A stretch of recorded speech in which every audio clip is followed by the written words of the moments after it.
We're down to our very last sample problem, and this is an application of the hyperbolic function. Now we have here a power cable, and this is suspended between two towers, forming the catenary as shown. If you heard the word catenary, it just means that this is we call those this the shape form when a rope or a chain or an iron is suspended with just their own weights. It comes from the Latin word catena, and in our dialect, this is a cadena because it shows how chains are formed or how they shape when they are just suspended on two sides. And in this example, we have a power cable, and this is being suspended by two towers.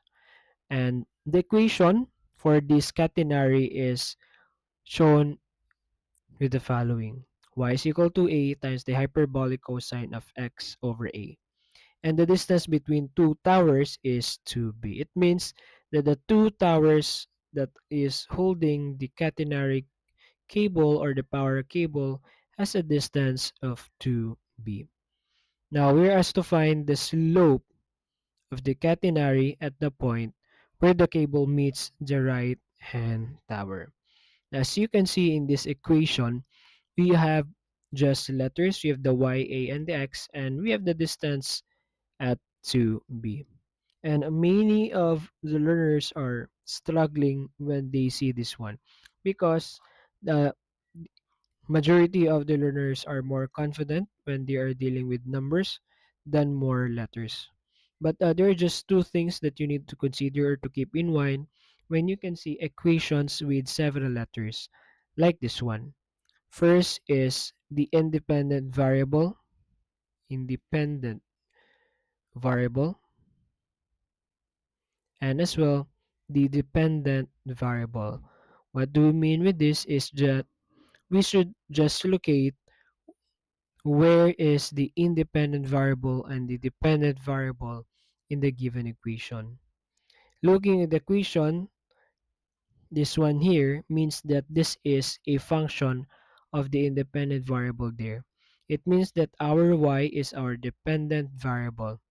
And on the right hand side, we can see our independent variable, and generally that is x.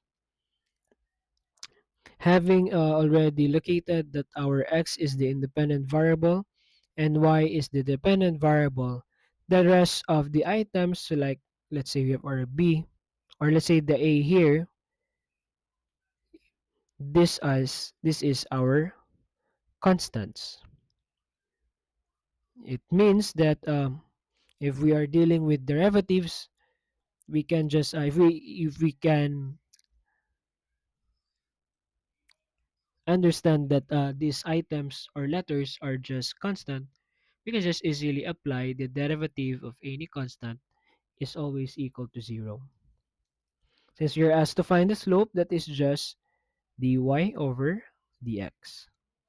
So we just differentiate this with respect to x.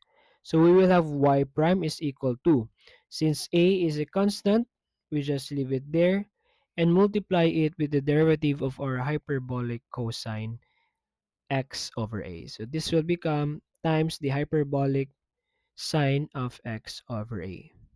But we're going to apply chain rule. Since we have the x over a, the derivative of x over a is just equal to 1 over a. Why? Because hyperbolic sine u, the derivative of this one, is equal to hyperbolic cosine u times the u prime. And since our u is x over a, and we know that a is a constant, then therefore the u prime is just equal to 1 over a. So our y prime is equal to, we can cancel a here because a over a is just equal to 1. We are left with hyperbolic sine of x over a. But we are not done there yet because we are asked to find the slope of the catenary where at the point where the cable meets the right hand tower. Now if you look at the figure being shown on the left side, We know that the distance between two towers is 2b, but however, the center of the catenary is our origin.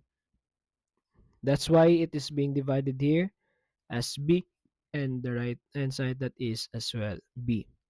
But to denote location, the left side or the left tower is has a negative sign convention or a negative b, or the distance from the center to the left tower is negative b, and to the right is a positive b. Since we are asked to find the slope at the point directly where it meets the cable of the right hand tower, or the right, yeah, the slope there,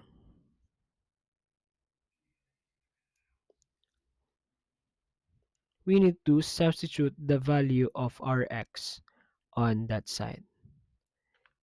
And the x is from the center up to that point is measured in b.